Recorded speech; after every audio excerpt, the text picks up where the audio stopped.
Uncle Luke had Jay-Z on the couch and he had the girls off there freaking off while he was watching and everything. Jay couldn't take his eye off the girls. And they assumed he was merely a footnote on the page. But what if Jay-Z wasn't simply spotted near Epstein's island? Was a CI Mossad asset secretly groomed, then deployed to run a leverage-driven blackmail scheme?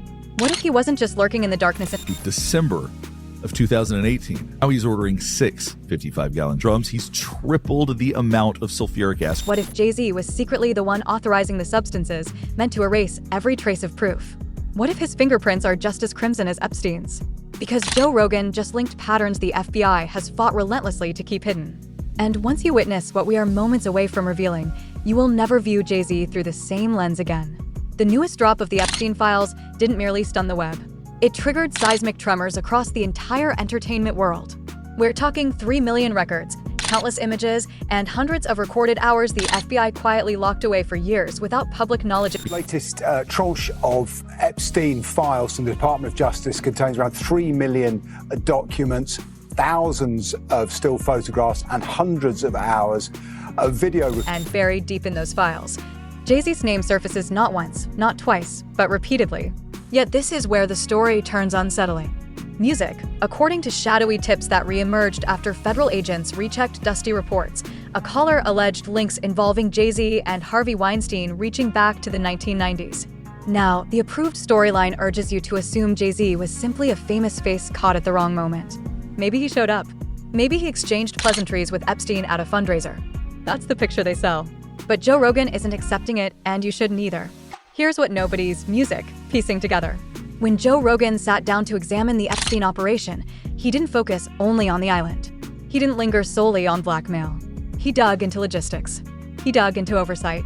He explored how an operation this vast, this disciplined, this insulated required more than Epstein and Ghislaine Maxwell, while layers of silence and protection quietly closed ranks around them all. Epstein was a CI Mossad asset that was recruited and was doing a blackmail operation. I think that's crystal clear, no question about it. Rogan broke it down without theatrics, clear and direct. Epstein wasn't acting solo. He functioned as an intelligence pawn, a coordinator, someone compiling leverage on powerful figures for overseas interests. But even covert missions require infrastructure. They need operators who shift assets, coordinate movement, and, above all, erase traces. That's where Jay-Z enters.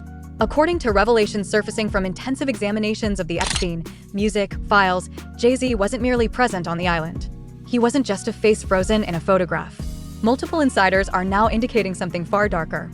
Jay-Z played a role in overseeing the operation itself. Told y'all a lot of stories. I told y'all about Jay-Z, how he was, and it ain't no alleged. It ain't no alleged. These little girls was from our block.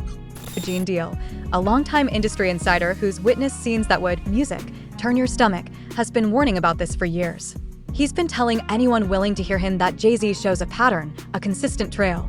And now, with the Epstein files validating what insiders whispered all along, the pieces are locking together in a terrifying way. Now, this is where it becomes truly chilling. And this is the angle Joe Rogan fixated on while explaining how operations like Epstein's actually run day to day. Hidden inside the Epstein file records, which forensic psychologist Dr. G spent hours dissecting, are procurement lists, order forms, delivery manifests, and one detail keeps surfacing again and again.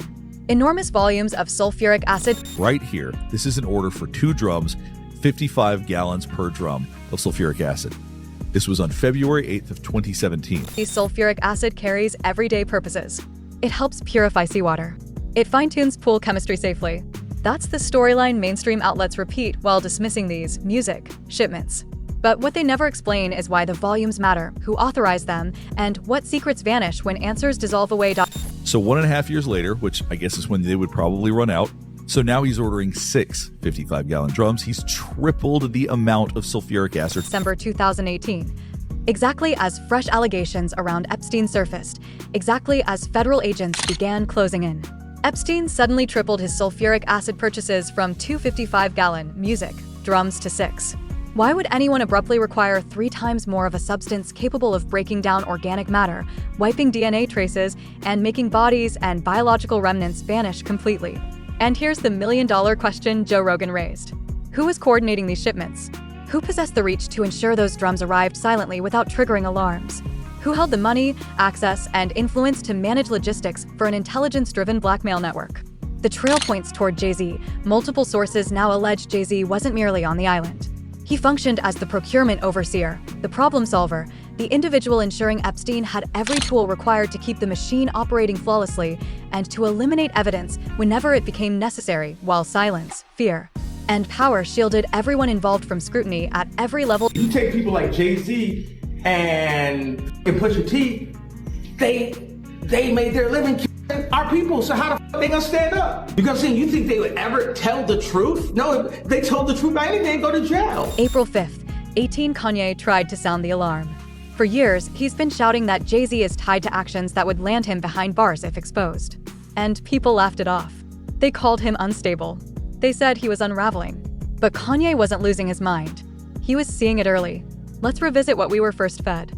When Jay-Z's name surfaced in the Epstein files, the messaging was tightly scripted. The storyline was controlled. Handler.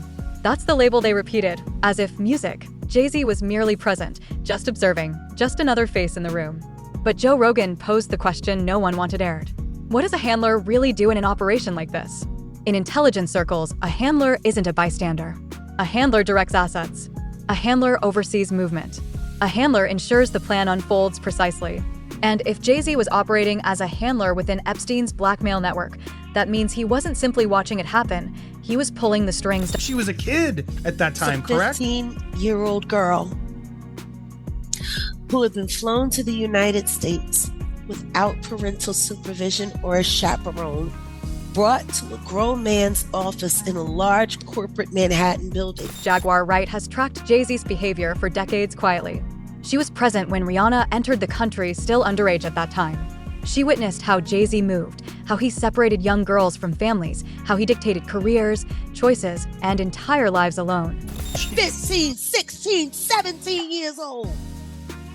She was running all around Philadelphia because Jay-Z promised her that they could be, normal when she wasn't with Corrupt. Corrupt was her fake boyfriend, which is why when they tried to use her to say that she was actually in the car and there with Keepy D and all of that, I'm like, that girl wasn't even there. These women are pawns. Inga Marchand at 14 years old, 14 and a half, going on 15 years old, singing highly explicit charged, lyrics all written by Sean Carter. What kind of... This describes someone skilled at grooming minors. Someone alleged to have done it for decades. Someone whose public rise is accused of exploiting young girls while muting anyone daring to speak. And when you view it through that frame, suddenly his place inside the Epstein operation feels disturbingly logical. Here's what forensic review of the Epstein files suggests. And this is where Dr. G's analysis becomes vitally important. Epstein maintained a method for erasing traces. Concealed cameras masked as ordinary items, motion detectors, miniature recording tools no larger than a thumbnail drive, hidden within plain sight for years. Jeffrey, I already purchased 2 of the motion sensor cameras from the spy store in Fort Lauderdale yesterday. I charged them last night and figuring out how to work them as we speak. It's amazing how small they are, the size of a thumbnail drive. 64-hour recording, motion sensor. He was capturing everything, every interaction, every leverage point, every moment that could later be weaponized. But recordings aren't the only proof that music has to be controlled. There's DNA, biological residue, physical traces. That's where sulfuric acid allegedly enters the picture. Its potential uses are grim. And here's the detail that chills you. According to connections Joe Rogan claims to be mapping from multiple accounts, Jay-Z allegedly had access to networks capable of routing chemical shipments through corporate channels. He allegedly had the infrastructure to move industrial volumes quietly. And the alleged motive, some claim, was that his own vulnerabilities mirrored Epstein's. Consider this carefully. A figure with Jay-Z's influence doesn't simply linger near an accused predator. He doesn't coincidentally occupy rooms where victims were compromised. Some argue he would only be there if entangled. And if someone is entangled in an operation, they would also be tied to its cleanup. Now, let's address the thread that binds it all together. The forged Austrian passport Epstein reportedly kept locked inside his safe. This is a forged passport by Jeffrey Epstein. He calls himself Marius Robert Fortelny, and he says that he is from Saudi Arabia on the... Epstein moved using fabricated identities. He carried several passports. Music. He even mapped escape corridors leading to Saudi Arabia. And when the FBI ran his alias through internal systems, the reply they received was something meant to frighten absolutely everyone there. If you look below that, it says restricted, access denied. So access was denied at the highest tier. That implies the network Epstein operated under was allegedly shielded deep inside government layers. It suggests intelligence ties extending far beyond the version sold to the public. Joe Rogan has been unpacking this angle for weeks. Music, alleging Epstein was linked to MSAD, that the CIA was fully aware of his movements, and that this was never just about one wealthy man's corruption. It was, according to these claims, a coordinated blackmail system, Music, built to entrap and control powerful figures worldwide. Mossad is like the sister of the CIA. They're joined at the hip, kind of like Siamese twins, and they use each other for intel and operations and things like that. They are extremely close and in an extremely sensitive relationship. Oh, yeah. And it totally explains what Epstein was doing. And if Jay-Z played a role in steering the logistics behind this network, if he was the one lining up deliveries, securing assets, and assisting in erasing proof, then he wasn't merely involved. He was an active collaborator in an intelligence-driven blackmail scheme. His hands aren't simply stained, they're drenched in blood. Here's the part that should unsettle you the most. After the Shade Room reported on Jay-Z appearing in the Epstein files, the post vanished within minutes. Crazy is that the Shade Room just posted this and then immediately took it down. It's no longer on their page. Someone placed a call, someone powerful enough to mute one of the largest gossip platforms on Music, the internet, and the post vanished as if it never existed. 50 Cent isn't retreating though. He's preparing a full documentary on Jay-Z, the same way he did with Diddy. Damn, they caught Jay-Z on the Epstein list. I know, but here's what truly matters. When Gone Deal speaks about the most dangerous players here, he's not pointing at those already public and quietly protected behind closed doors forever unseen still in play. I'm probably more afraid of the people we don't know about. Yeah. The people you don't know about, the people who know that they may be on any kind of list that is... People who are purposely trying to get that list to stay away or not be on that list, that's who's scared. Figures who are actively fighting to keep their identities sealed. The figures who possess the authority to erase proof instantly. The figures who can acquire sulfuric acid in massive volumes sufficient to annihilate anything that might expose them. People like Jay-Z. Let's pause on Beyonce because this story no longer centers solely on Jay-Z anymore. Beyonce was on that island where they was kids. Damn! Yep. Beyonce was on Pedo Island. Beyonce and the camp. Full sources are alleging Beyonce was aware she was present, that she took part in secret rites. Mia stepped forward alleging that after she signed with Roc Nation, Jay-Z and Beyonce pushed her toward cosmetic changes, music, and involvement in what she labeled a cult ritual. Oh, I didn't want to drink myself in blood and cover myself in swimming goop, in black goop, and can like wear devil horns to fucking sell a record. Fuck that. This isn't solely about one man's alleged offenses anymore. It points to a vast power system fueled by coercion, leverage, and brutality, with Jay-Z positioned at its peak. Gene Deal has claimed for years that Jay-Z was involved with Beyonce while she was underage, arguing the public timeline contradicts what industry insiders say they personally witnessed during that period of time publicly. First started dating Beyonce at 17, 18, he was 30-something. You didn't know his age. When I look back and see how old Jay-Z was, I think Jay-Z was born in like 69 or 67, something like that. 67 right there, 69. I think he was born in 69. Beyonce, they said she was born in 81. You understand? But back then, in 81, when we was in the club together, 98, 99, she wasn't even supposed to be in the club, but she was in the club. It was Club Eugene's, and Jay was dating her. And at that time, if you look at Jay's age, he was about 30 years old. A grown man in his 30s involved with a 17-year-old girl. Does that ring a bell? Does that sound like someone who honors limits? Does that sound like someone who would ever hesitate at assisting Epstein in running a blackmail machine? Here's where the story shifts legally. President Trump signed the Epstein Files Transparency Act into law, and that statute clearly defines what information may be concealed and what must be exposed. No record shall be withheld, delayed, or redacted on the basis of embarrassment, reputational harm, or political sensitivity, including to any government official, public figure, or foreign dignitary. You can't erase a name simply because it causes shame. Names are only hidden if they belong to victims or if exposure would threaten an active investigation. But here's the twist. FBI has repeatedly insisted their music was no blackmail operation at all. They claim victims don't exist beyond the girls on the island. Only legitimate explanation that is in line with the law for redacting these people is if they were provably victims of blackmail from Jeffrey Epstein. And that goes against what they've said. So if names remain concealed and Jay-Z's name appears among those redactions in certain records, the FBI will be forced to justify why. And the only lawful explanation would be to concede that yes, a sweeping blackmail operation existed. That yes, powerful figures were compromised. That yes, this reached far deeper than officials ever admitted publicly. And if Jay-Z's name is shielded by those redactions, it leaves only two possibilities. Either he was himself ensnared as a blackmail target, or music. He is so tightly woven into the operation that revealing him would cause the entire intelligence framework Epstein relied on to collapse. Joe Rogan has repeated it for months. This rises straight to the top. And Jay-Z isn't merely linked to it. He's portrayed as one of the designers. Put every fragment together because music, when you pull back and examine the whole image, denial becomes impossible.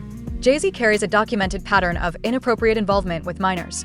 Rihanna, Foxy Brown, Inger Moran, numerous young women whose careers he shaped and whose lives he allegedly controlled. Kind of 27-year-old grown man turns a 14, 15-year-old girl virtually into a prostitute and gave her the nickname the Ill Nana. He maintained tight friendships with Diddy, now confronting federal accusations spanning years of abuse. He continued collaborating with R. Kelly long after the world knew what R.